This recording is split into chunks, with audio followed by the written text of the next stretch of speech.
The Harry Kane transfer saga is about to pick up major pace. And Harry Kane's camp and representatives do think that the situation could turn in their favour.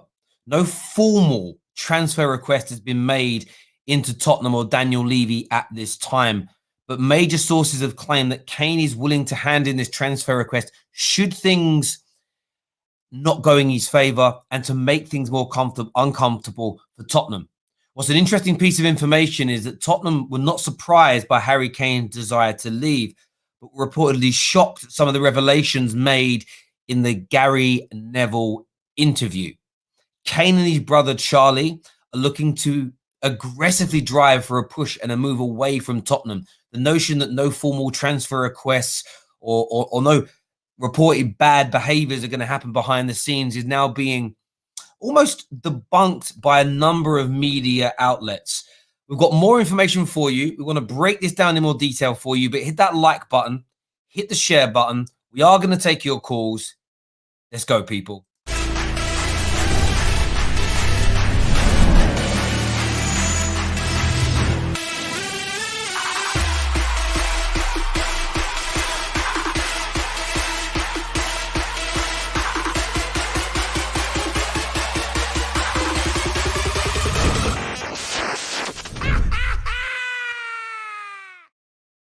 Good morning and welcome back to the Football Terrace. The Harry Kane saga has created a huge amount of hullabaloo. And what I really wanted to do for the Football Terrace, if I could, was speak to a number of what I consider to be very credible journalists on this situation, very well-connected journalists on this situation, to gather up as much information as I could to try and present as near to the truth as possible in relation to this Harry Kane saga. I've seen so many reports. He's going to be joining City, Man United leading the race. He hasn't handed in a transfer request. I wanted to try and get to the bottom of this and present back to you some of the most credible information as we know it. Some of the journalists have already, in the last day or so, put this information out there into the ether. Others are holding back on some of it. I do have permission from them to share some of this information with you today. But that's information. I'm going to give you my opinion. I want your views and opinions on this situation as well. And maybe some of what we've been told isn't quite as it seems in reality to this Harry Kane transfer situation. There are reports that this could start to and very quickly move in the direction that is going to suit Harry Kane. There is a suggestion today. I'm not too sure. I haven't gone and sought confirmation for this. I want to go and get the information later. I only found this out 2 minutes before I went live. That Spurs I've had a conversation with Nike. Nike are looking to remove Harry Kane from their Spurs-related marketing for the forthcoming summer as a result of what is going on. Harry Kane, as we know, it's been confirmed now, hasn't handed in a formal transfer request. It's been very much a light touch so far. There were a few reports that he was not going to hand in an official transfer request at any time. This has already been pushed back.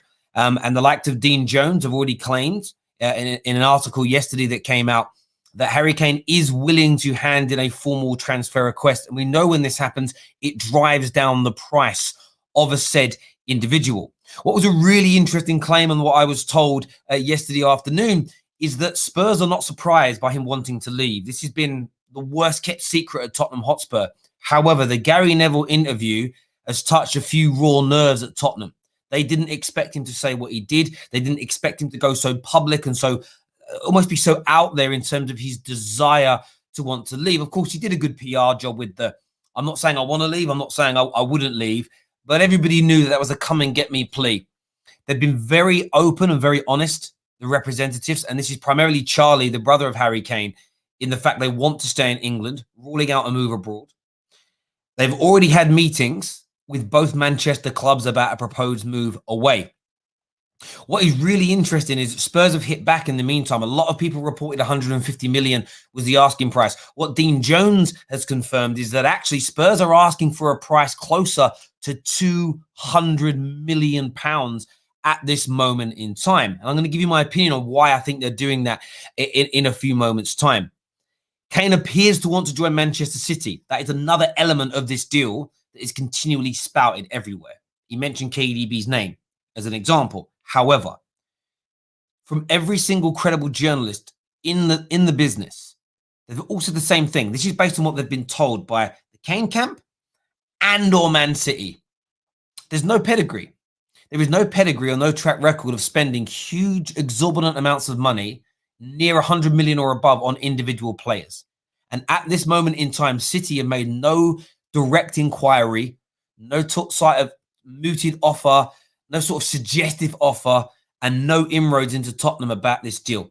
It doesn't mean he may not end up at Manchester City, but as it stands at this point, it isn't a transfer that City have deeply looked into. They have met Harry Kane's brother Charlie. Nothing was discussed in terms of what they would be willing to offer. Would they be willing to offer at this time? Manchester United, could they raise the money? They need to sell. Man United need to sell to have any chance of being able to find the money to get to Harry Kane. But they are working on the deal. What is confirmed is that Manchester United are working to try to generate an opportunity to raise the money to sign Harry Kane. And on Chelsea have the money. Chelsea have the money and the squad capacity to do it. They're also going to sell 2 or 3 players of someone that are going to raise additional funds. But we also know that Spurs don't want to do business when it comes to Chelsea. What is interesting is this. This is what I was told this morning. This is the message I got. It says Kane's has a pending transfer request. And the fact that he and his representatives are set to aggressively push to leave is tipped to lower the asking price. And this is why, this is my opinion here as opposed to what I've been told. That's why I think Spurs have gone out of their way after the way Harry Kane has gone so public with this news so quickly, and the fact that he's going to be putting in a formal transfer request. That is why they're quoting into the industry that they want nearer 200 million rather than 150 million. The hope is they're going to offset the increase against the reduction in asking price based on a formal transfer request. And of course, a player publicly acting like he wants to leave. The question is for all of you.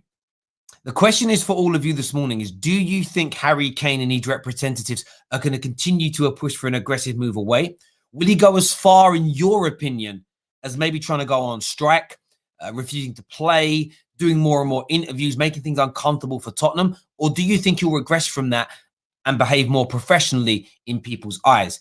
Equally, will Daniel Levy stand strong and Tottenham stand strong in their, we are not going to sell to Chelsea.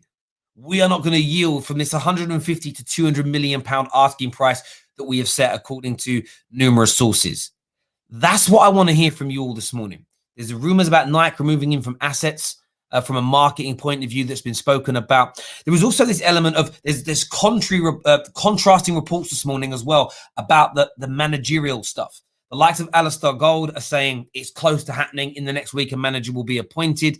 There are Dean Joneses out there that are saying that the appointment of a new manager isn't close to happening at this moment in time. Another journalist that I spoke with yesterday said that some of the proposed managers want the Kane situation resolved before they commit, because it's widely regarded that the money needed to rebuild this squad can only be generated through the sale of a major asset, and Kane may be that asset. So there are lots of situations that are going on right now. But what's really important in terms of what's pretty much universal from everybody out there is Kane hasn't yet handed in a transfer request, but will and is willing to do it moving forward. His brother Charlie, who represents him, has been quite aggressive in the market so far, and they are saying they're going to continue to be aggressive to get his move away from Tottenham. That's what they're stating as it stands. The amount of money being asked for is a lot higher than the 150 million pound that was reported last week. That has been revealed in the last couple of days. Manchester City have made no inroads into trying to sign him, and most industry experts do not believe they will bid above 100 million pounds for an individual player. However, could they offer cash plus players? Maybe that is the offset and the trade that can be made. Man United need to sell to buy, but have made inquiries. Chelsea have made inquiries both to the player and into Tottenham, have the money, and are willing to do a player swap deal. Outside of all of that, what do you think is going to happen with this moving forward? I'm intrigued to get your opinions. We're only going to present you what we're being told and what we're reading collectively in terms of the facts of the matter as they're being presented to us. And always with these stories, facts can change at any moment. Chelsea might pull out. Man City may put a bid in. Spurs may change their mind on something. Harry Kane may change his mind and the situation can change. But this is what we believe is going on at this moment in time. I want your views. I want your opinions. But do me a big favor before we go any further. Hit that like button for us right about now, ladies and gentlemen. Share this stream across your social media platforms as well. Galactic Pro here says City, Kane going to City. And I completely understand why people are going to believe that and they're going to feel that to happen. Let me ask you this question, Galactus Pro. How much do you think City are willing to offer, and what will the kind of transfer bid be, in your opinion, to get that done? I'm very intrigued to understand and know why you believe that. And I'm not disregarding it at all. One thing I would say right now, in terms of my opinion, I think Harry Kane is going to go this summer. I think Harry Kane is going to go this summer. Although Daniel Levy has been a master in the past of getting the most amount of money possible out of a player, I think with Tottenham's situation, with the fans desperate to improve the overall squad, I think more so than ever before, when they sold Berbatovs and Carricks and Defoes and even Modric's, Spurs fans didn't have the expectations that they've got now. If this was 5-6 years ago and Spurs just finished like 7th in the league, there wouldn't have been any outcry. Maybe the Jose football would have wound them up. There would have been no outcry. It's only been during the Poch era that the mindset of Spurs fans has changed, where they want European football, where they want to challenge for trophies, where they want to challenge for Premier Leagues. Every Spurs fan, you've got a good core group. Ndombele, Son, Bale. Of course, Kane is part of that. Højbjerg. There are some good players at Tottenham, Lloris. But everybody knows new centre-backs are needed. New right-back is needed. Harry Kane is also not happy. Do you want to keep a player at your club that is not happy as it stands right now? Comment here from Winters. Raf says 200 million for an injury-prone player. Good luck getting close to that. He's a great player, but 200 million, come on. Listen, I don't think Spurs have any belief they're going to get near 200 million pounds for him. They're setting the price high at the beginning of these negotiations. One thing I do think is warped is anyone that thinks this is going to be resolved before the Euros begins. I cannot imagine that being the case in any way, any shape, or any form. Salah Red says 200 million for a 27-year-old and a 27-and-a-half-year-old doesn't make sense. Jack says Kane is not worth 200 million. No one is. Overpriced, overhyped, overrated. He's a great striker, but not world class, is what Jack has got to say here. Do you know what's really interesting about this point of view, though? This is how the battle's going to play out for me. You are all sitting there saying he ain't worth nowhere near 200 mil. He's overhyped, overpriced. He ain't world class. But Spurs are pricing him like he is. If Kane really wants to leave and he starts pushing to go with that aggressive approach that his brother Charlie is reportedly promising, who's going to break first? In your opinion, viewers, who's breaking first, Tottenham or Kane? Salam here says Terry Romano says that City are highly interested. They may be highly interested, but they've made no formal approach as of now to Tottenham or to the player. There's no precedent of spending over 100 million pounds. In fact, I don't think they have a precedent of spending over 70 million pounds on one individual player. Man City have reservations about spending that much money on one particular player,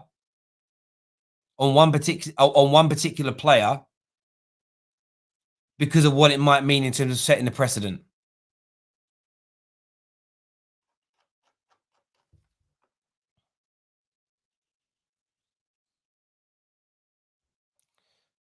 Benzema is clear. Comment here says Levy will break first as it stands right now. Terry, will you be going live tomorrow when the England squad is announced? Yes, we will, Mohammed. We'll be getting that done. We'll see what goes on with that as it's announced tomorrow. A few people here saying that David Ornstein has claimed that City are the only team so far to have made an inquiry in, and that's fair from Mr. Ornstein, very credible journalist. I'm not disputing anything that he has said. I'm only presenting what I've read and what I've been told. By the way, none of this is from anyone. I know I have no sources, none.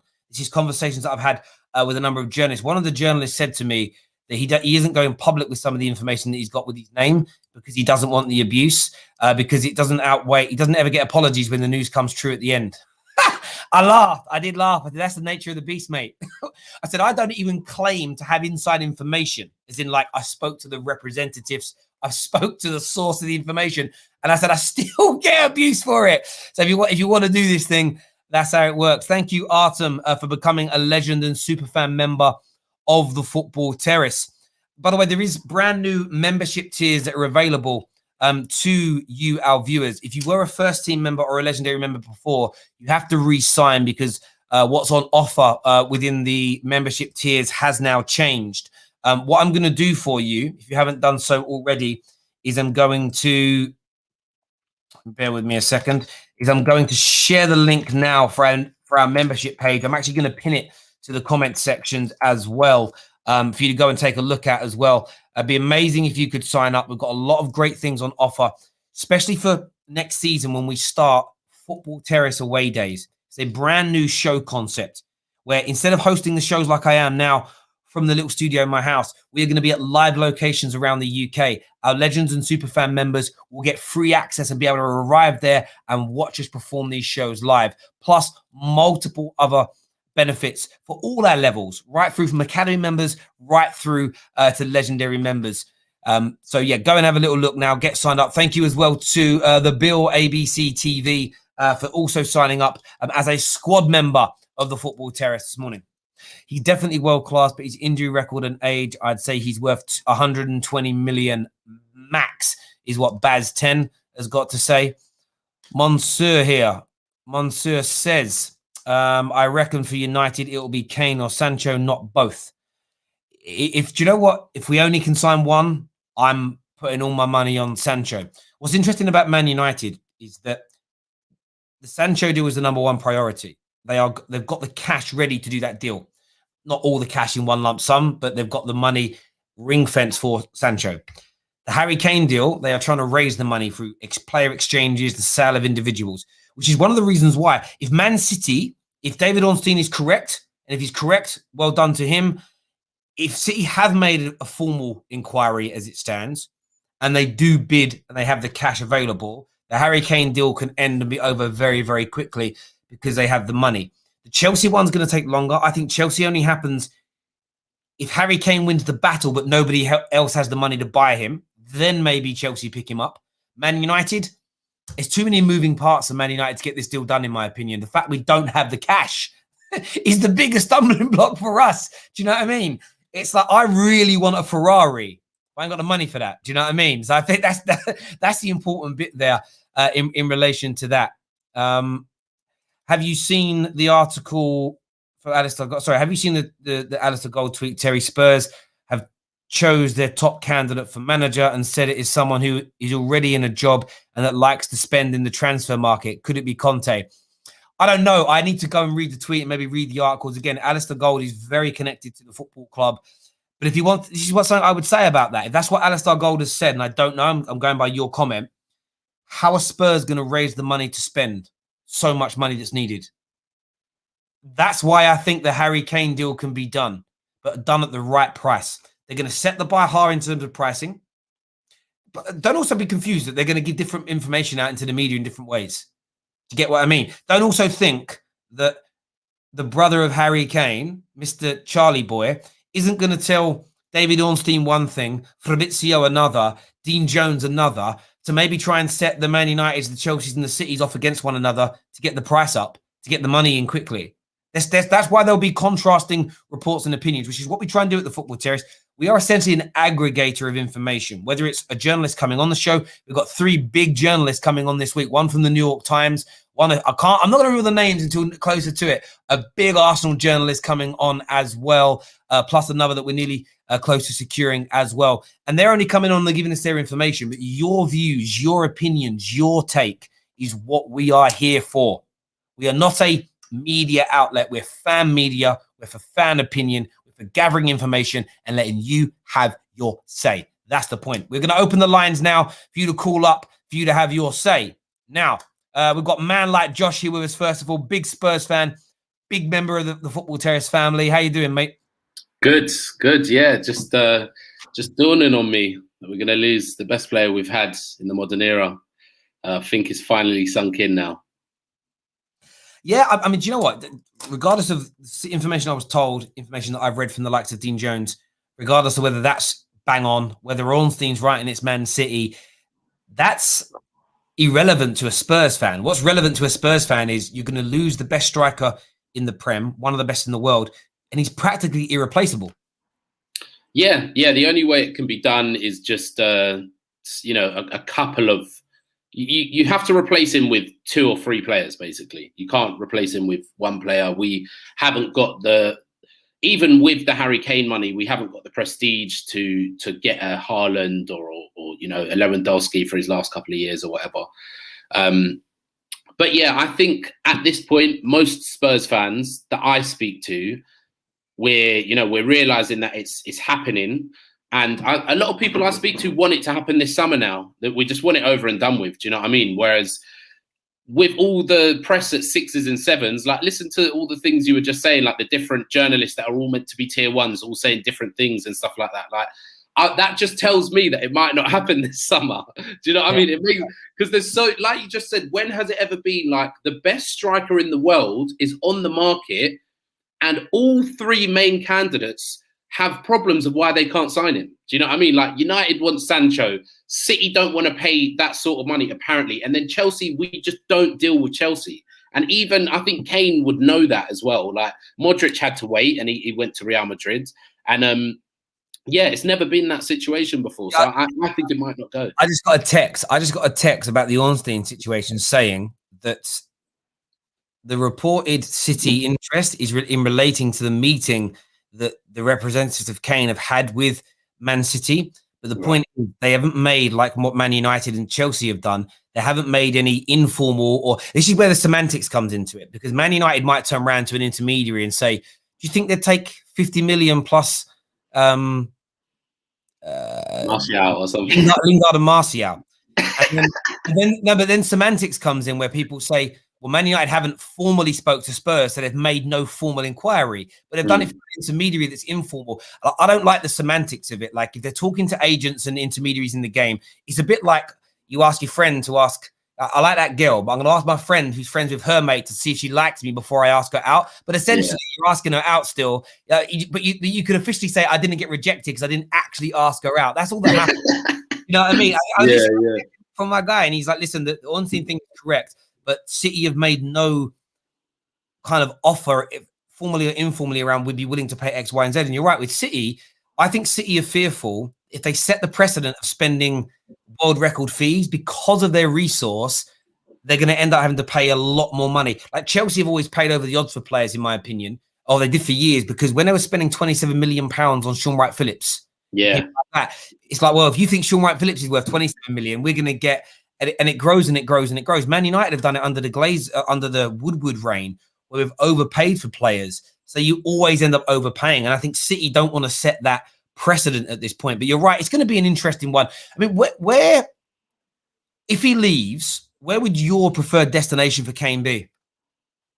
Obviously, it'd be abroad, but that's not going to happen. He deserves to, rightly so, break the English goal scoring record. He will, I believe, if he goes to like any of the top 4 clubs, he'd probably continue to break it. He'll break Shearer's record. But so within the Premier League, it'd have to be City, just because if he's going to go, I at least want him to win trophies. That's the most guaranteed club he can go to win trophies. Everyone else is kind of a work in progress. Even Chelsea, they look brilliant, but it's only been 6 months they've been brilliant. And also City, because they have the least fans, so I'm not going to have to deal with it. If it goes to United, I'm going to have to deal with you harping on about Kane all the time. And like, do you know what I mean? Like City, I don't see their fans, so it doesn't affect me.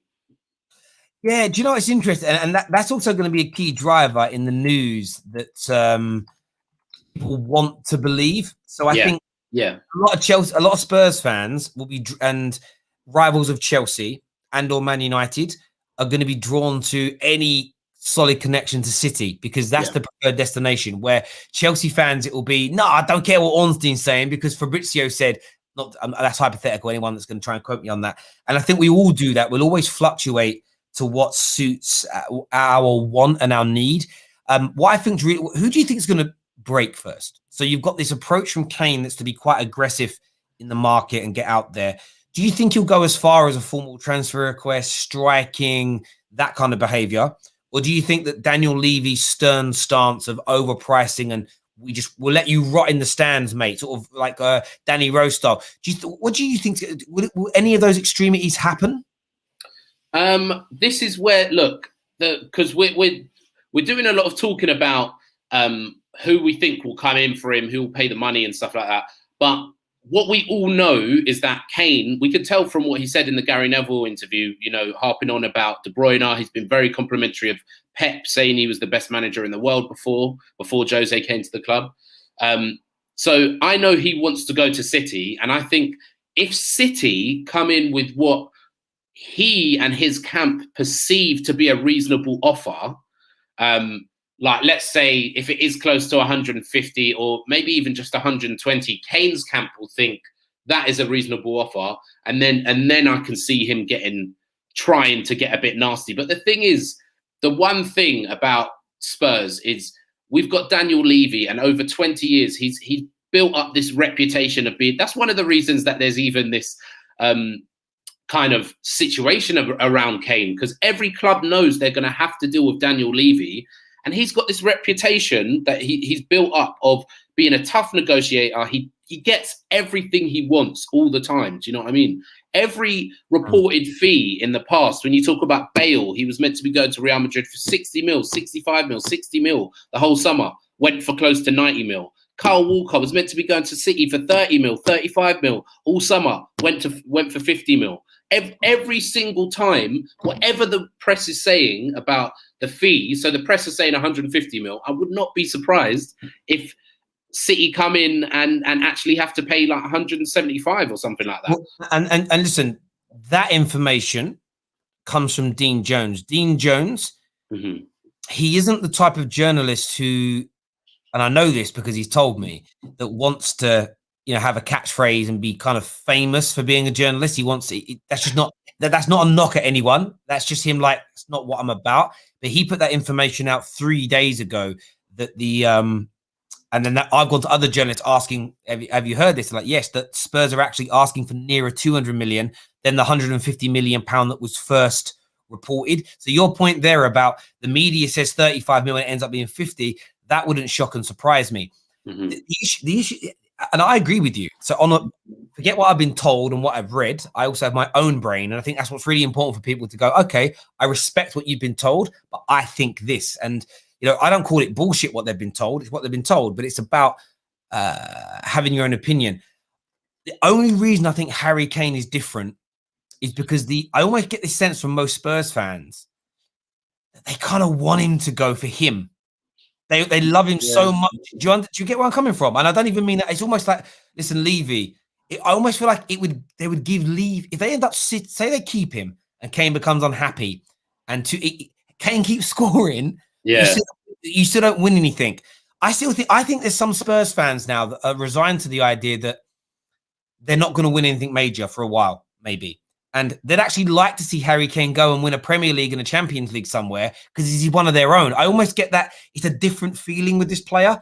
And that's maybe something that I think the reps of Kane need to weaponize. So maybe not go on strike and disrespect the club, but almost they've got to word this right. They've got to get a PR expert in. Try and pull, I mean it, try and pull on the ENIC out thread. Yeah. Because you see, what I was going to say is that the other thing that is not being talked about by Spurs fans is Levy lives for these kind of transfer sagas. He loves having the power in these sorts of things. And this is taken away from the whole ENIC out narrative. It's like, we're not talking about ENIC out at the moment. We're talking about Kane. So he is using this. And the other thing I want to say on that is, as much as it would be a good thing for Charlie Kane and his representatives and stuff to pull on, Levy doesn't care. Like, the disconnect with the fans has never been more. Like, it doesn't matter if we were actually all saying we want Kane out now. Like, you know what I mean? Like, he does not care. If he's got an asset to sell, that's the only thing he's good at, getting the price that he wants. And I don't think that's going to change anything. But the one thing I wanted to say as well is, after the City Messi saga last season, it started to make me think that actually for certain players, they might actually pay the money. Do you know what I mean? Because I think apparently they were close, weren't they? I don't know like the ins and outs of it because I wasn't following it as much as like a City fan or whatever. But if they were willing to pay that for Messi, I know Kane isn't Messi, but he's the best you're going to get in England. He's probably the best player in England. Do you know what I mean? The thing with Kane is, and I know a lot of people like to disrespect him, but there aren't much better that are attainable. When you think about like Messi's a different type of player. Yeah, he's one of the top 5 players, without debating it, one of the top 5 greatest footballers of all time. So of course you can't compare like Kane to him. But right now in the world, at 27, 28 years old, Lewandowski, I'm like, okay, Lewandowski, he's better than Kane, but you're not Tottenham are not signing him. Spurs inquired about 2 months ago about Haaland because they knew that Kane wanted to leave, and they looked at it like, well, what if we sell Kane and bought Haaland? Haaland's like, yeah, we want 500 grand a week. Spurs like, no. So who else is there that would come to Spurs and is gonna replace Harry Kane's goals? No one. So when you can't replace a player, you have to sell at a premium. Why? Because you need to replace it. As you say, it's two or three players that are going to be needed to bolster the squad. But I think it's going to be an interesting summer in relation to the Harry Kane situation. I've already edited his face onto every single kit imaginable in the transfers. So we've got the thumbnails ready to go in relation to that. Who would be your ideal replacement, though, Josh? Who would you like to come in and do you see as being the player or the cocktail of players that could fill the void? God, I think we just have to go in the other direction. Like, obviously, we need a striker. I wouldn't mind that guy from Rangers. Is it Eduardo? Forget his name. And I'd want like Eduardo and Danny Ings or something like that, like as in 2 decent strikers, and then work on the defense, maybe midfield and stuff like that, and get another right-sided attacker, depending on what Bale does. Because look, Bale's been amazing this past like 10, 15 games. You know, he's like turned it on. Like as far as his goal scoring and assist records, he's up there. Like I think he's still got the best goals to game ratio for this season. But yeah, so if he's staying, then 2 strikers to replace Kane, because that Vinicius is going to go as well. He was on loan. And then just work on the defence and go the other way. Worry about being a good defensive team, not playing defensive football, but having good defenders. And then that might offset. If we're not conceding as much, then it might help with losing a goal a game from Kane. Do you know what I mean? Yeah, no, I agree. Do you know what about Bale? Just quickly, I was checking this morning, actually. He's had his best injury record sort of season in 5 years. And interestingly, he missed, I think he missed, he came injured, which isn't Spurs' fault. But since he was a Spurs player, he missed 7 days in December, which meant he missed 2 games. Mm-hmm. He then got injured again, December to Jan, and missed 20 days, missed 5 games, and then he missed 1 game in Feb. But the missed games is interesting because it was a concertinaed season. Mm-hmm. The games were really close together, so you miss more games. But actually, when you think last season, he missed nearly 100 days. 2019 season, he missed like 50, 60 days. It was his best season he had. And I felt with Kane towards the end of the season, we saw the same with him as what we saw with Cavani, because they barely played last season and they didn't have a proper preseason. And it was like stop-start beginning. It took them time to find their feet. But once they did, they started producing again. And I think if you can keep hold of Bale next season, it just means that it's another player you don't need to bring in, as you say. It's an interesting one. I'm just looking at his stats. He didn't have a bad year when you think about it. Like 16 goals and 3 assists. It's not that bad. 11 goals in 20 Premier League games as well. Like that's insane, really, isn't it? It ain't as bad as everybody kind of made it out to 10 starts, by the way, as well. I know he had Premier League games, but they were like coming on with 5 minutes to go and stuff. It's like 11 goals in 10 starts. He played 920 minutes. So essentially, he played 10 matches. Yeah, exactly. He played 10 matches and scored 16 goals in terms of minutes played. He's been prolific. People have been saying he's finished. Like, they haven't been watching us. Do you know what I mean? I did the same with him and same with Cavani when I first saw him play. And this is where football fans, you learn and you don't make the same mistakes again. Kane he looked like an extra in Last of the Summer Wine in the first 2 or 3 months. Bale, because he was like his hips were shot, he couldn't run. And that was just, you know what it is? It's a combination of he's older and he hadn't played for a while. It was just a bit like us oldies going back to the gym after lockdown. It's going to take a good couple of months to get your bodies working again. It ain't like if you're a 21-year-old pup, it's like I had a year off, bang, straight back in it. When you're my age, like, yeah, I need to do a bit of yoga for 2 weeks first because I can't, like, I'm going to rip something. Do you know what I mean? But yeah, man, it's going to be a crazy one. Listen, Josh, thank you for coming on this morning, mate, and give us your views and opinions on this Harry Kane situation, mate. And we'll speak to you again soon. Cheers, Terry. Sweet. Oh, man, thank you, Josh. We've shared the link for you guys to call in and have your say. We'll share it again now in the live comments section if you want to tell us what your thoughts and what your feelings are on this. A few people asking, we should do a VAR show. Maybe. We discuss it when it needs to be discussed. I just wouldn't give VAR that much energy. I don't think it's worth that much energy. Get your super chat questions in as well this morning. If you want to ask us any questions, want to super chat anything in, please let us know. Next on the show, we're going to get Fixer. When he sorts his camera out, we're going to get Fixer on to have his say this morning. When his camera's straight up. There he is. Fixer's here. What are you saying, buddy? Yeah, hi, Terry. Can you hear me? Yes, mate. Yeah, what I was going to say is, you see this Harry Kane thing, right? I don't think it's gonna happen. Not for Man United, anyways. I think he's gonna stay for one more season actually at Spurs. That's what I think, because the gap between his contract ending and him going to a new club is so massive that I don't see any club paying over 100 million for Harry Kane right now. I mean, it's too much money. I mean, if just think about it, if you're gonna do that, why would you just get Haaland instead? Harry Kane is 28. Don't forget. I'm not saying he's a bad player. He's an excellent footballer. Excellent. I'll give him 10 over 10. No doubt. But at the same time, the deal with Daniel Levy and everything is just going to be so expensive, so complicated. You know, there's that animosity growing between Kane and Daniel Levy as well. I don't know. I think Kane should just, you know, at the end of the day, he signed the contract. Can you put your camera down a bit so we can see your face, mate? We can literally see your sorry, Terry. Yeah, like frame it like this, so you're in shot like this. I'll give you a lesson here on how to set a camera up. Like, you know what I mean? Listen, I hear what you're saying. I think what you're saying is logical. If you're Chelsea or Man City, why not go for Haaland at this price? I suppose the only thing that would make logical sense is that the clubs really want a player like Haaland who's repped by Mino Raiola, where in 2 or 3 years with Kane, whoever signs Kane this time round, unless they decide to sell him, have got Kane for the rest of his career, in my view. If you sign Haaland and spend the same money on him, yes, you know, in 2 or 3 years' time, is there going to be another summer transfer saga with them doing a European tour? That would be the only logical reason. Again, if Man United got the money to sign Harry Kane, I do think I prefer Haaland myself in my heart of hearts. I do hear you on that 100%. If Spurs do sell him, though, how much do you think is a realistic price for him, in your opinion?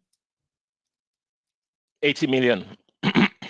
80 million for Harry Kane. That I mean, apart from the fact that he has a lot of time left on his contract, that's the only issue there. But I would say 80 million is perfect for Harry Kane. See, one thing about football is the price they pay. When they pay like 120 million, it's not just for your skills, it's for your potential as well.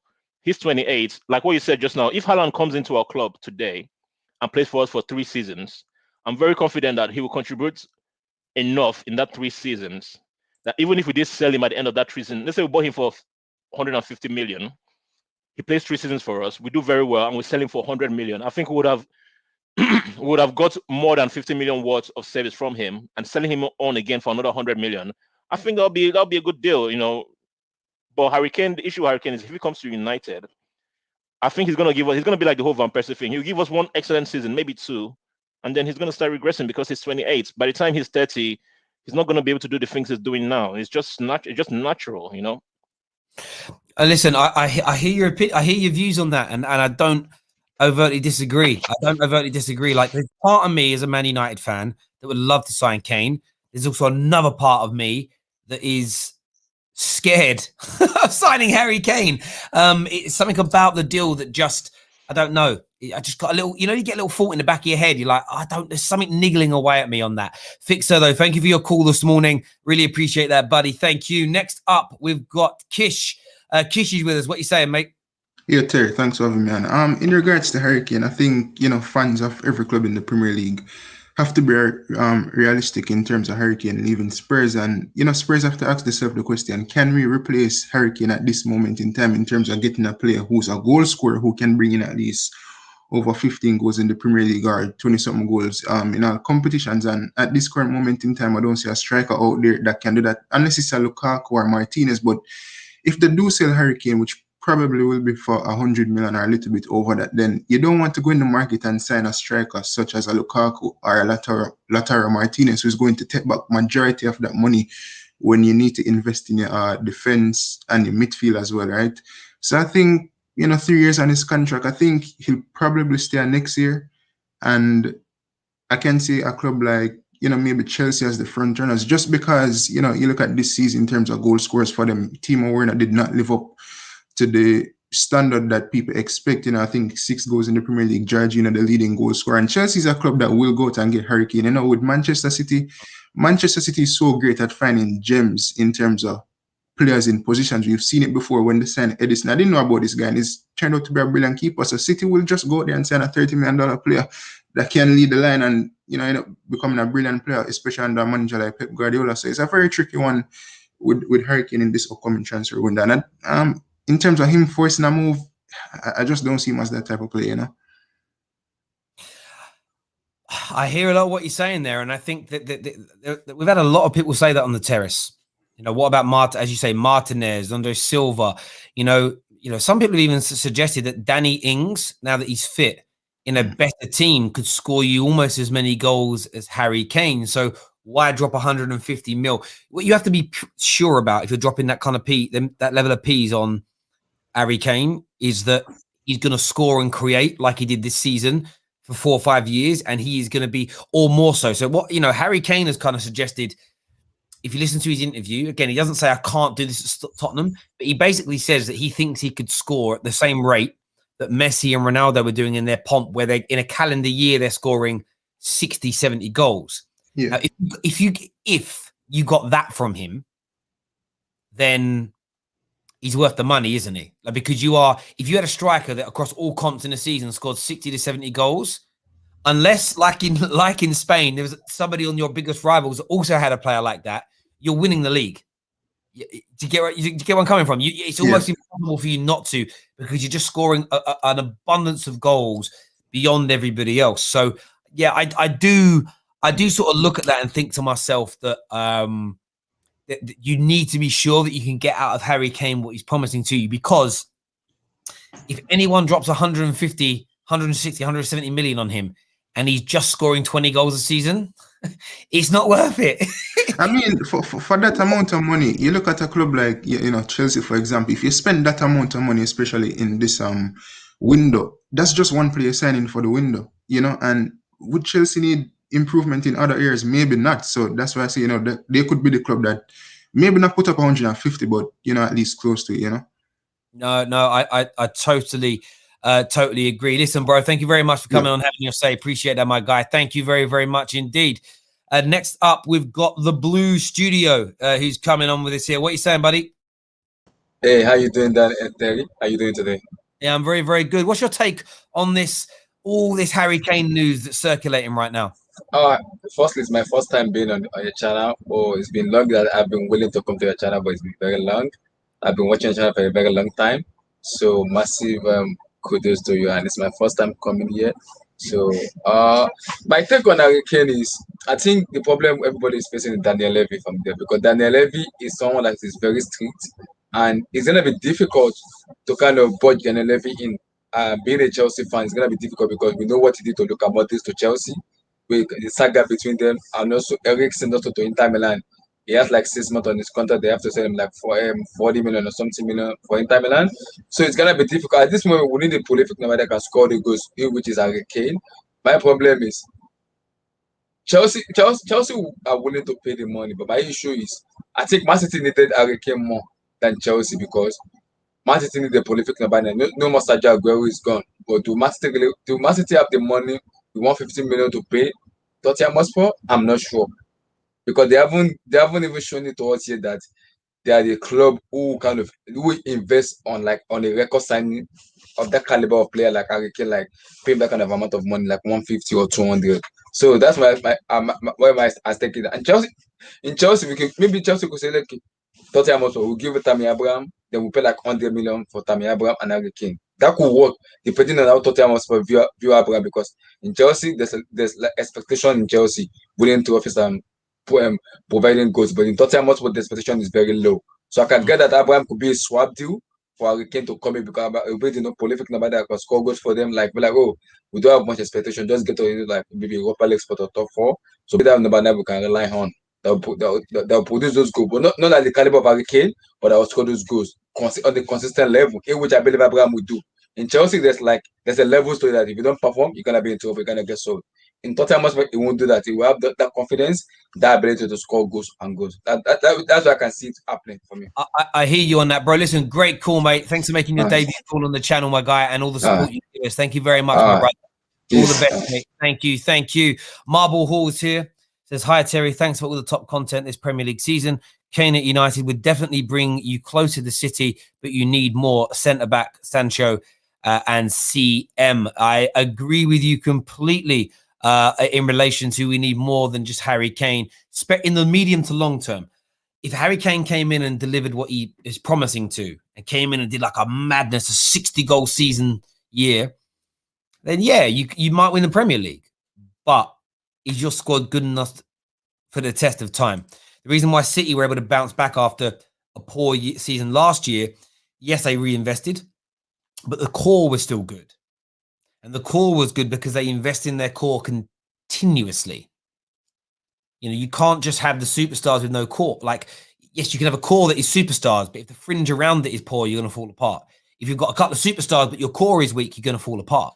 Can you win or compete on all fronts with a very strong starting 11, maybe 12, 13 players, and everybody else is trash? No, because you've seen what happened at Liverpool this year. You get a few injuries, the manager panicked, played people out of position too much, and they fell away. I always look at Liverpool and think they'd have just played Nate Phillips and Reece Williams from the start of their injury concerns of centre-backs from the beginning. Could have won the league, you know. Legitimately could have won the league. Because as soon as they started doing that, kept Firmino in the middle. Fabinho in the middle, they clicked again. They really clicked. If Klopp hadn't have played Jota in that dead rubber of a Champions League game, could have been a very, very, very different season for them. But all managers make mistakes, and we live, we learn, we move on. Thank you, Marble Halls TV, for that super chat. It means a great deal. Remember, we've got the brand new membership tiers out today. The pinned comment is the link to our membership tiers. Go and get it done. I'm actually releasing a video later on today that's going to explain it all to you in more detail. But there's now exclusive Football Terrace scarves that you will be rewarded with. Behind the scenes footage. We've got our brand new studios that are being put together, built and created right now in London. That is signed, sealed, delivered by our partners at Snack and Give Me Sport. We can't wait to start bringing you content from there. We've got brand new shows starting. The Big Interview starting very soon. The Football Terrace Away Days starting very soon. By the way, if you're already a member of First Team or Legendary Above, we've got exclusive content on the terrace now that only you can see. An amazing Manchester United quiz that we did the other day. Hilarious. Some of the answers. Man United fans in the mud in that one. Go and check it out now. The future of the Football Terrace is bright, and we want you right at the heart and centre of all of it. Yes, scarves, Football Terrace one. Plus, we've got merchandise being designed as we speak that will go on general sale, and all members are going to be getting a 25% discount on our stuff. Football shirts, hats, gloves, scarves, the full lot. We're going to be releasing portraits of my face so you can all put them on your wall. You know, like when you see sort of old films and then a picture of the Prime Minister or the King or the President on the wall. You can all have a picture of me on your wall. How good is that? That's a joke. Can you imagine? You tell the missus, oh, look at it. What you bought? You bought me a picture. Yeah, it's a Tellboy. Put me up above your mantelpiece. That's what I want. I want it above your mantelpiece is what I'm looking for. Man like Original Base Annie has signed up to legendary and super fan status. Thank you very, very much, my friend. Who are we going to next? We've got KJ coming on very soon. KJ show last night was fire. I actually stayed up and watched it. I don't normally watch Midnight Vibes because I've got to get up for the kids in the morning, but I did stay up last night. I had a couple of I had a couple of vodka and cokes. I was watching White Gold in the background, but then I started watching Midnight Vibes at 11 o'clock. And 2 hours and 50 odd minutes later, I'm still there watching. And Lambs, some epic meltdown. But yeah, thank you, Original Base. Andy, we're going to go to Max next. Max is here. Max is the Man United fan. What are you saying? Hi, Terry. How are you? Yeah, I'm good, mate. What's on your mind? Yeah, first of all, I'm just going to touch on Harry Kane and United. I don't want him, not because of the fact that he's a bad player, mainly because of the fact that we need to prioritize other positions. That's it. And Terry, I want to bring on another perspective to this Harry Kane deal. I want to talk about Tottenham and their future and the Tottenham fans because of the fact that, okay, about this Harry Kane deal, one deal comes to my mind, the Philippe Coutinho deal.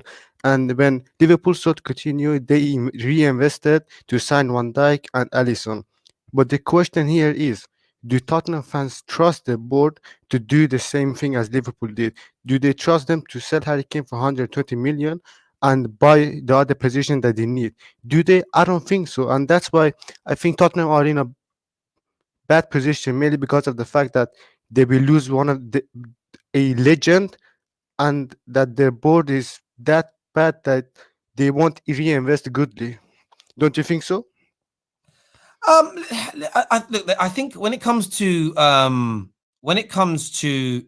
sorry, I'm just updating something.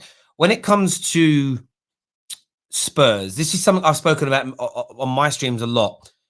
I think Spurs fans, want Harry Kane to leave because they want to see him succeed, because they love him. There's also the other element of they really want to invest well in this squad. Yeah. And they see the sale of Harry Kane as a bit of a double-edged sword from a positive point of view. Harry Kane can go away and win. We're probably not going to do that here for a while.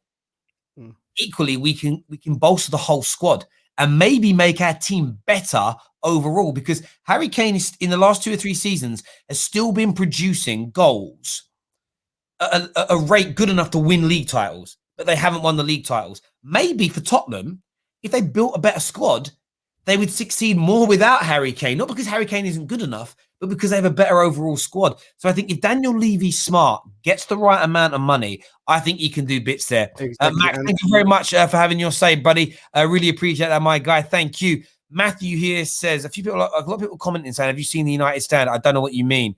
Tell me what you mean. I did watch his Mark's video this morning about Koundé and Varane. We echoed that news. I think we spoke about it on Friday evening. As in the United is still looking at those 2 deals.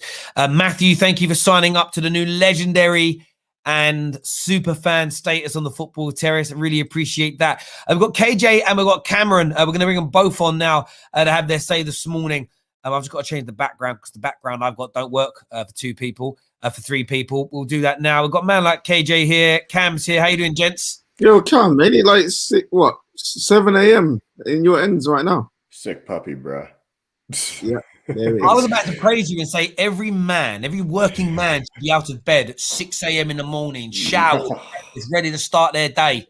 Real men do that. None of this sleeping. KJ sleeps until 11 o'clock. It's like you are at work. Because my work. Because I'm a working man who works until 2 a.m. because some idiot on YouTube decided to give me a show, innit? That's all I'm saying. You pitched for. I love to remember that. One thing I was praised about KJ's show, it was KJ's idea. He pitched it. He did it. Yeah, mate. Great show last night, by the way. I'm upset I missed it. I'm so upset I missed it. I'm so upset. Yeah, Cam was supposed to come on, but he had an emergency with the child, aka his dog. You know what I'm saying? So, yeah, man. But it was a good show. Thank you again to everyone who watched. And yeah, here's to another 50 episode of Midnight Vibes, and here's to Lambs, and she's recovered. People, just wanted to let you know she's okay. She has come down from being whatever she was last night, you know what I'm saying? But yeah, everything's all good, man. Let's talk Harry Kane. Yeah, no, absolutely. Just quickly as well, a lot of people are posting a comment in here saying that Harry Maguire has confirmed that Pep called him to sign him, but he chose Man United and Ollie over Pep.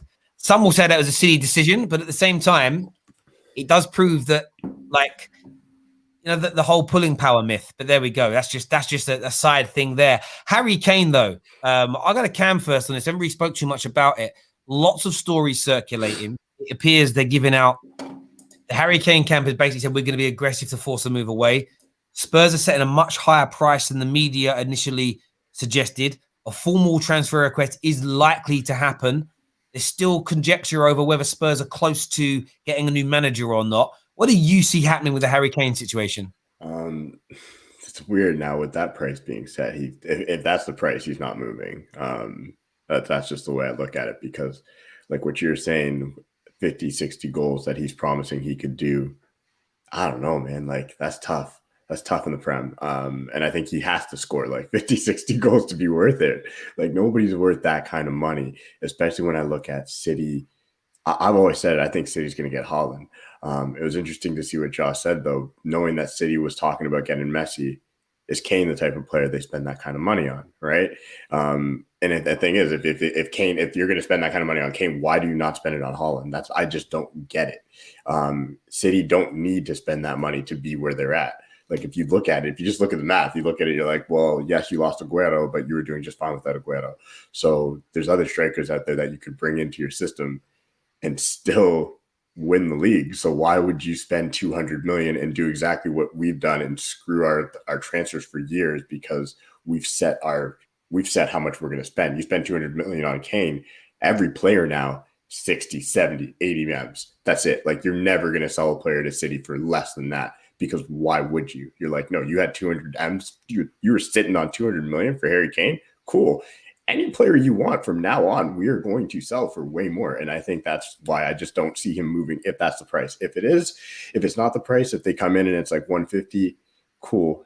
Then City's probably the front runners. I don't want him at United. Not because I don't think he's good enough. I've said this a million times. I think he could play her, but I want us to focus on what we need to do. And that's getting Jadon Sancho and build from there. Mate, I hear that, and I think that's one of the things that a lot of people have. I know Ornstein has said that City have made inquiries. Maybe they have, maybe they haven't. I think City. I've said it a few times on the stream already. I think they are cautious about spending.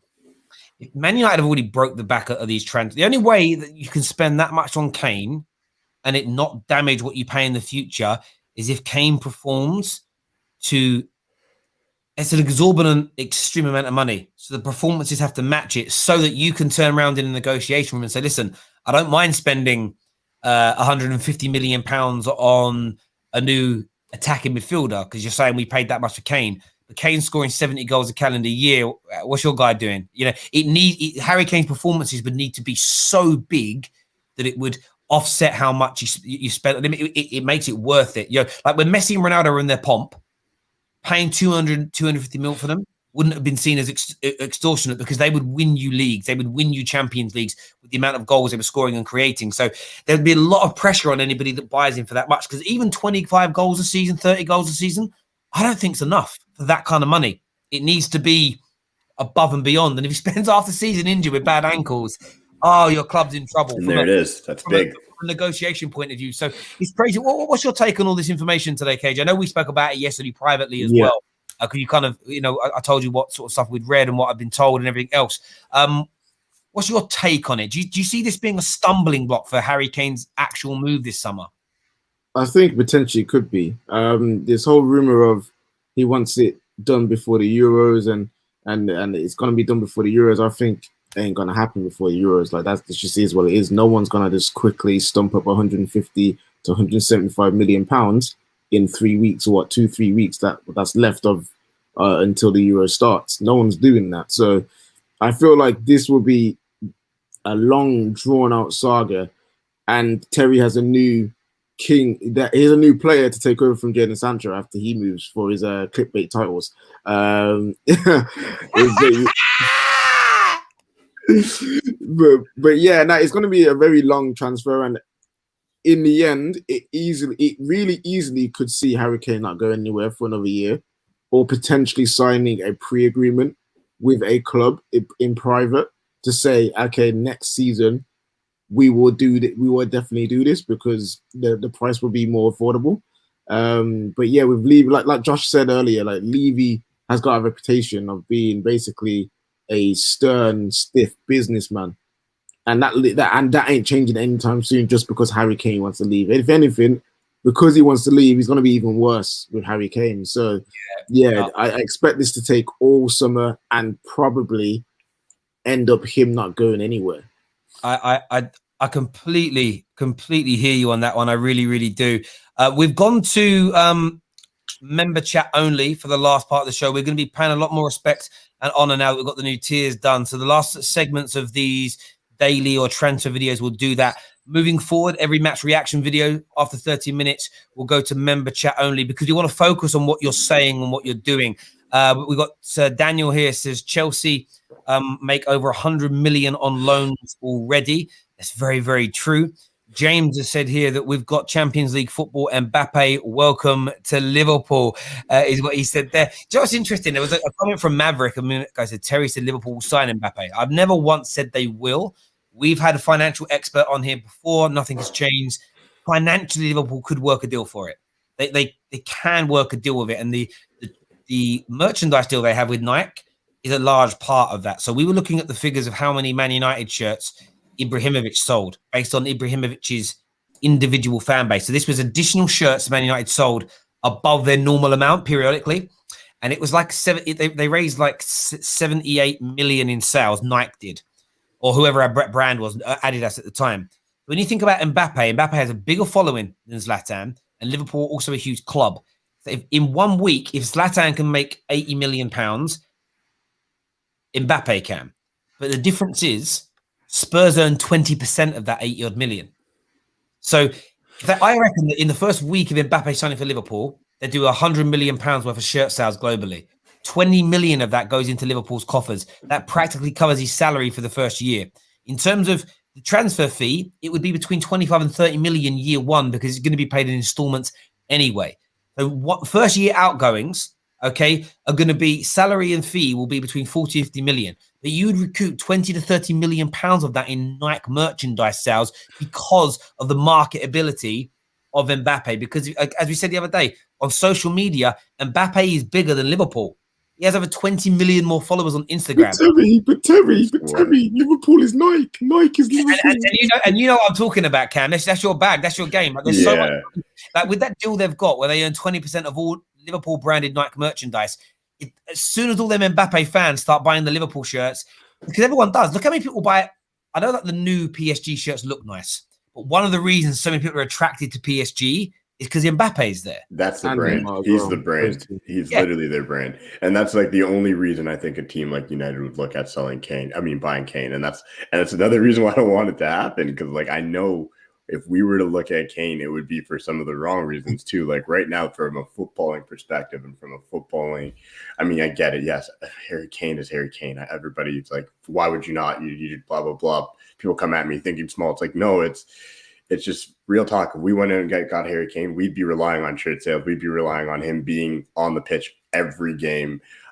People talk about like, yeah, you could manage him better because you're United. No, we would run him into the ground too because we would have to at this stage where we're at currently. Like if this was United of old, it's like, cool, you go get Harry Kane. But right now, we really need to focus on building. And then these big names like Mbappe and such. Mbappe's going to Madrid, in my opinion. Like it just makes too much sense. Or he'll stay at PSG. This might be controversial. Is Harry Kane that marketable? In the modern day sense of if he goes to the right team. Yeah, the right team. Yeah, just from my perspective, the way I look at it is players have a certain kind of swagger about them. The most marketable ones have they have a certain kind of swagger, they have a certain kind of personality that I see are the most marketable. So I'm thinking like the Mbappe, the Neymar, the Ronaldo, like they got a certain way about them, you know what I mean? Where it's just like, okay, I can see why you're marketable. Even like a Jadon Sancho, Paul Pogba, they again also Benzema as well. Like they've got a certain. This may be just a Twitter thing, but they've got the drip, the swagger, and that right. But you're saying about drip, swagger, those kind of words. That's what you as an individual are attracted to from a brand perspective.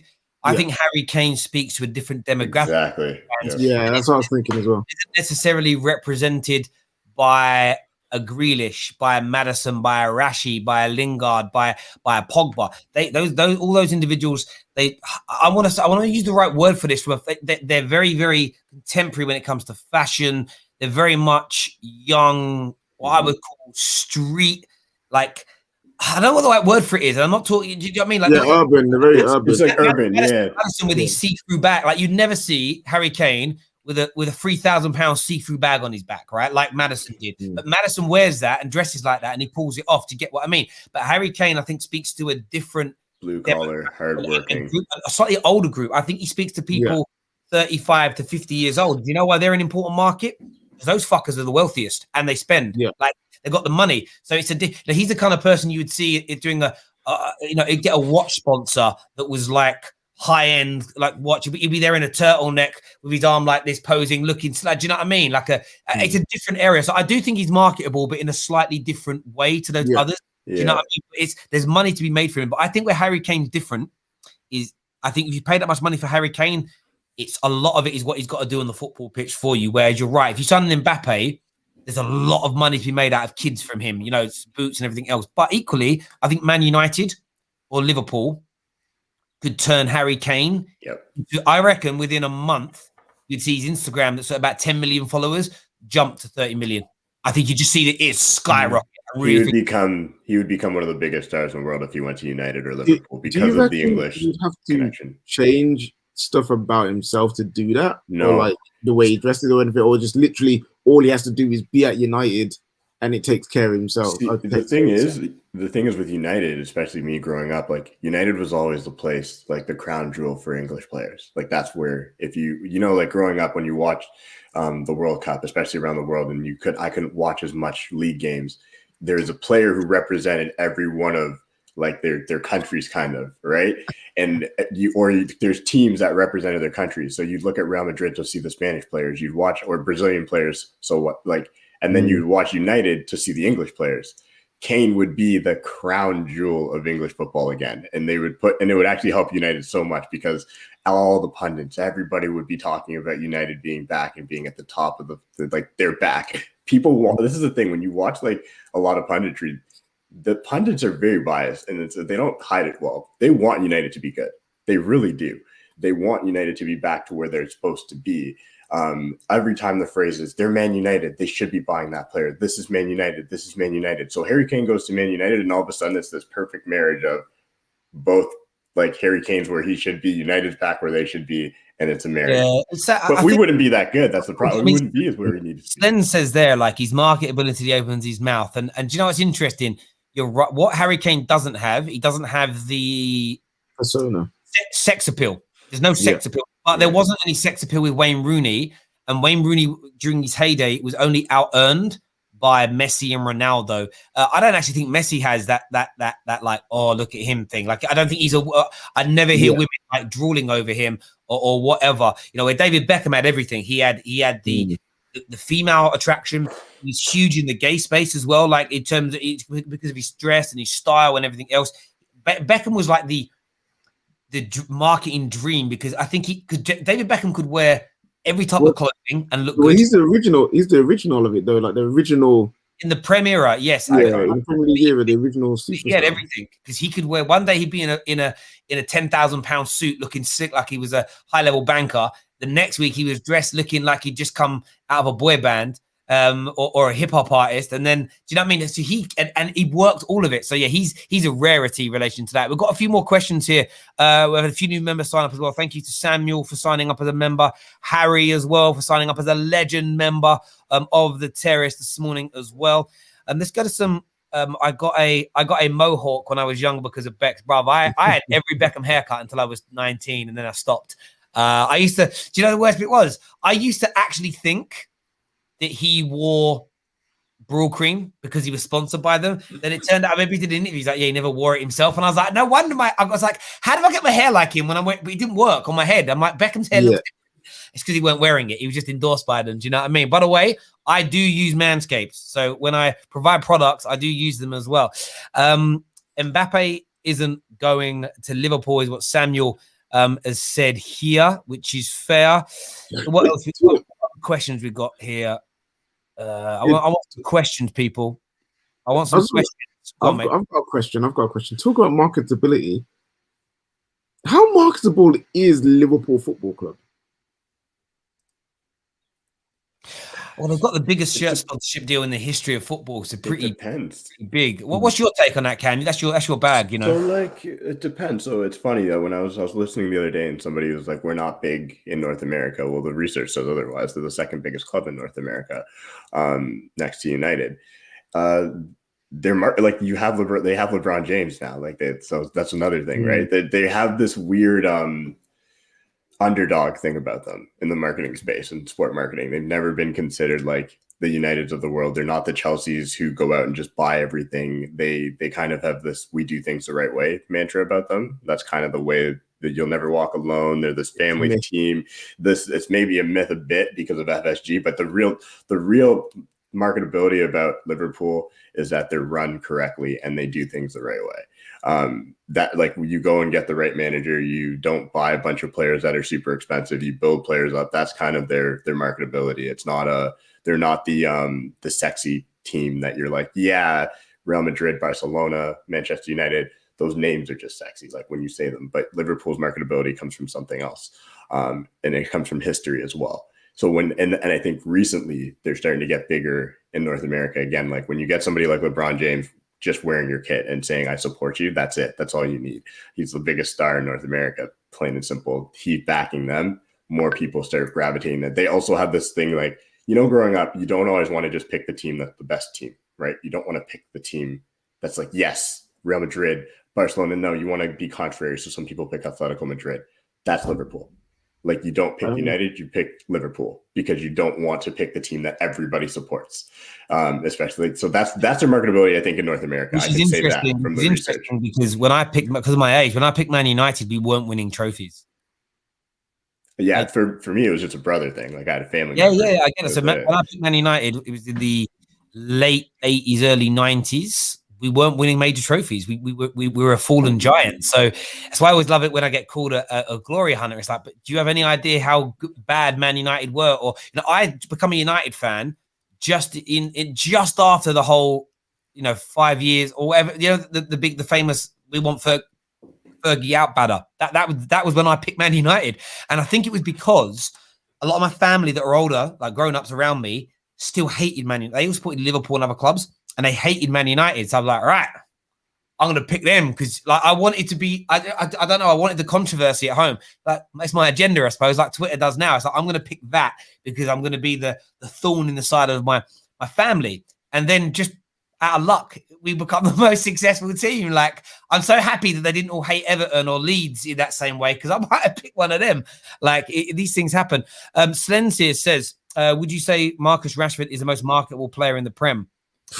It's a fact. He is. It's actually like it's a fact. He is. He actually is. Like he's the most expensive player in remember he came out, he was like 160 million. He's only marketed that's only because of his marketability. Let's be honest. I think Marcus Rashford is a fantastic player. And I said this like months ago on the Terrace. Like Marcus Rashford is, when you go to the Adidas site or whatnot, like he's right up there. I mean, like Nike, he's right up there as Kevin Durant. Like they put him on the same pedestal, which does not happen ever. I think he's definitely up there. My question is, do you take Mo Salah's demographic and the people he appeals to and how much he's loved over Marcus Rashford? Do you know why I say no? Sorry, I'll answer that. Yeah. Even half the Liverpool fan base says he's not technically good and have a pop at him. And like Rashford, how do I look at this? Because of what Rashford's done with the food stuff, he's almost universally loved and respected to a higher degree than Mo Salah. Like, I don't know. I would say Rashford there. Rashford, I put Rashford marketability wise. I put him in front of the only player I would say is in front of him in the Prem is Pogba. Yeah, he's the only one in front of him in the Prem is Pogba. And maybe Jordan Henderson. Head and shoulders above the rest of it. I got another question here I want to put up for Artem. Says Terry, if you could have Kane but had to give up Greenwood in exchange, would you do it? Listen, Hell no, bro. Yeah, What the? it's not, for me. I wouldn't even have to think. I was thinking about how to answer, but I knew my answer, and the answer was straight out. Absolutely not.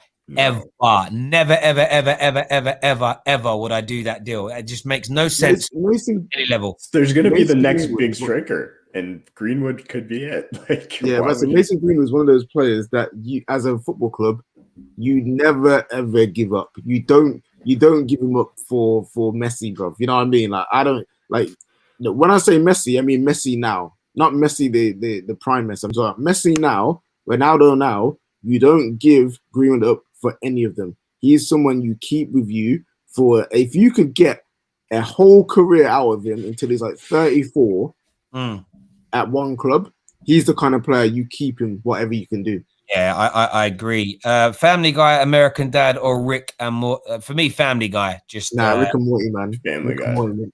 Yeah, Family Guy. Yeah, Family Guy is great. I mean, it's just one of those shows now. I don't know if it would be commissioned if it was an idea now that you have. Terry, I thought it was because you went to the same school as Beckham. That's also another part of it. Like that's not the there's not one reason. There's another reason that Man United happened is my nan accidentally bought me a Man United kit instead of a Spurs kit. She thought she's buying it. She didn't have any idea about the football really. My dad said it would be the only white one in the shop, but that was just as Man United was starting to pick up their like national campaigns. And she bought a Man United away kit that was white as an example. So there was multiple reasons. Like I already knew at school that Beckham was this next up and coming thing because his pictures. Yeah, I don't know if your schools had this. Did you have any like? I'd actually one of my pictures was up in the school with other people because we competed for Team GB. But did you, at your school did they have like a wall where like students that had achieved like become professional sports people or got like high level jobs in Parliament? And did you have like a wall where their pictures were up or something that celebrated that anywhere in your schools? We ain't had anybody that special, so. my school, we had like I think at my school, like one of my schools, like Graham Gooch, who's a very famous cricket player, went there. There's a few people as well, but it was like we had Dean Macy that went to our school. He was a decathlete for Team GB and others. But obviously, Beckham was my primary school. Like Beckham was part of it, and it was like just fucking picture him everywhere as a kid because it was like, hey, he plays for Man United. He grew up around here. They used him as a poster boy. So there was loads of reasons as to why. I got a crazy thing. I was thinking this is a crazy thought, but it's probably if Mbappe were to go to Liverpool in a couple of years would be a bigger team worldwide than Manchester United. That's how big it's about brand wise. It like as a brand. That's how big if they were to go out and sign Mbappe would be for their brand, attaching themselves because they've never done that, right? They've never got a player like that. They've never had that swaggy type. Like as much as Mo Salah is, he's great, the Egyptian king or whatever. He doesn't have that. You know, that little bit extra that you need. And if you brought in, it's like when Pogba came to United, it cemented us as like, all right, we're going to be the biggest team for a long time. See, my thing is, could one Mbappe compete with Marcus Rashford, Sancho, and Greenwood when he gets a bit older as well? Like those three as a marketable. If we had Sancho, no, you're right. Yeah. No.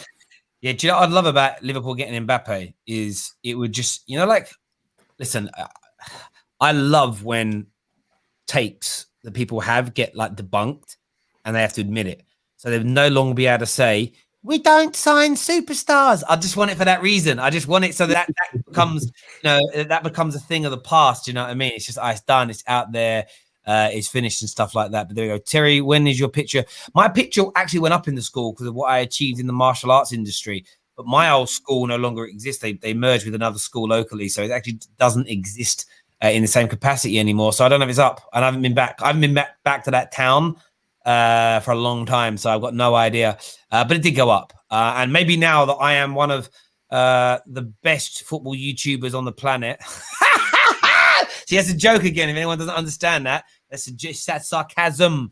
Maybe by the numbers, though, bro. Like at the end of the day, like numbers honestly, say you're up there. It's funny. I took my daughter. My daughter goes football on Sunday mornings now, and I was there last week, and so like this guy was really staring at me, and I always get freaked. Growing up where I grew up, you weren't allowed to look at people. Looking at people got you into fights. So I'm like, why is this guy looking at me? I'm starting to get like, what's he looking at? And then Freya's doing something, a little skill, a little shooting thing. And then he's like, excuse me. I said, yeah. He's like, you Terry Flewers. And I've moved to, I like living where no one knows me. It's in like from growing up. and I live here, and no one knows me here, which I love, right? Like I can go out and I never bump into anyone I know. That used to bother me. You just go out and like, if you live somewhere local your whole life, you used to go out and it take you like an extra hour to go shopping because you're always bumping into people you know. I hate that. And he's like, "Oh, I watch your show all the time." And then one of the coaches was like, "Oh, I thought that was you." And they started chatting to me, and I was like, "Can we stop now?" Because I just find it really like it's nice, but also it's like I don't know what to say because I'm not really in it for that. If that makes sense, it's like a weird one. You must have been recognised by now, you two. I have once when I was at the train station, some random guy was like, "Yo, KJ," like he said it so casually, yeah. I was so surprised. I thought it was someone I knew from back a day in school or something, and because he had the mask on as well, I was like, "I am so sorry, I have no idea. Like, do I know you from somewhere?" He was like, "Oh no, I watch your show. I watch the football test." I was like, "Oh yeah, people watch that. Yes, yeah." So I had a nice little conversation with you. It was cool, man. Nobody's gonna recognize me in Canada from this, but I look forward to getting there. Like when I get there next year, Well, I look forward to. I told you this very briefly. I was in a meeting a few weeks ago with Snack, just discussing the concept of all the new shows. I was just saying, I need to check. They might. Well, we don't go out enough. Like we're still in lockdown. So. No. I kind of get that. But they really like you. They were like, "Does that guy?" Because obviously they know we've got other North Americans on the show, but that live in England, like a gal. They were like, "Does that Cam live in England?" I'm like, "No, it's Canada." I was like, that's a shame. Just for the studio stuff. I was like, no. I don't think we've got the budget yet to start flying people international. About to say, Cam, I know you should be the first one on the list to get flown over, but we all know Terry's picking Jess. We all know Terry's picking Jess to get flown rightfully over. I would too. It's okay. I'm not I would too. But I'll be honest. I'm gonna get there. I already told you guys, like I was supposed to be there, which is kind of like nice the way it all worked out. Like I was supposed to be there before I would have met any of you. Like my plan was to be in London the year of like the pandemic to go watch it. Well, obviously go to Manchester to go watch a game live because like I'm a big sport guy. I want to go see all my teams that I support in their stadiums. So now the plan is the first trip my girl and I are taking is to go to London, spend some time in London, and then I'm going to go off to Manchester to watch a game. I'm trying to do it so I can see 2 games. But since I'll be in London, I'll be meeting up with most people. Like I'll be coming. Hey, come on now. Like I'll be seeing everybody. Yeah, that'd be good. That'd be good. No, I told you I'm going to drink you under the table, Terry. Mate, brother, it's going to be a wrap, bro. I'm looking forward to that night, my guy. That's going to be a fun night, no doubt. I can be the ref because I will not be participating. We'll do the show in the new London studios, and then we'll go out after and we'll get mash up, bro. That's what we'll do. It'll be a good night. What's interesting that if I had like a bottomless supply of money and I had to pick the first person to fly over, it would probably actually be Brian. Because he was the reason I say that is because Brian, like, he's been very busy with what he's doing. It doesn't come on as much as he used to. But when I remember doing live shows, it was him. There's a guy called Steve White. There's a guy, a young lad who's like now like 23, 24 called Connor and Brian. They used to come on my shows, like when I went live with groups on Google Hangouts twice a week without fail, when there was like 8 people watching us live. And like, I look back to that now and I'm like, we used to sit there for an hour and a half and talk to 8 people, talk to ourselves. And they did that. Like there was no mileage in it for them. They were getting nothing out of it. Like, cause there was nothing to be gained. Right. But they still did it. And for me, that's, the same reason why I always give respect to the Neatses and the Adams. Cause when the channel had no one watching, we used to do match reviews sometimes, even just 3 years ago, we'd go live after a game. And if it was like a Man United beat Burnley 2-0, it wasn't very exciting. We'd have like 180 people watching us live. Like it was so small. Like, to now be where we average over 3,000 when we're live, is the growth's crazy. So yeah, man, it's I'd probably do that. But no, then it's Jess. Then it's definitely Jess. I enjoyed those shows back in the day too. Like, damn on the list. You tell me. It's about meritocracy and like order of. Like, I mean, like it's a bit like with the new membership tiering. Like if we get to a point where we've got 500 legend members, which is be amazing, it'll be this. When me and no, I never said I'd buy dinner for Maria Williams. Me and Adam said we'd go to our house and cook it. Is what we said. Do you know what I mean? We said we'd go there, double team and cook. That's double team cook, just cook is what we do. I've got to get my words right there. We go there and we cook. He's got to cook the food. I'll do the washing up. And be there. It's half 12. So the legendary. So the point with the new legendary members thing is, if there's only like room for 50 people to watch the live show, it'll be the longer you've been a member, we're going to reward that loyalty. Because I believe that's what football clubs should do. I feel like at Man United, with how much money we make, once you've had a season ticket 30 years, it should be half price or free even. Do you get what I mean? I think you should reward loyalty in people and stuff like that. So that's what we're going to do. And I would do the same for my football terrace panelists.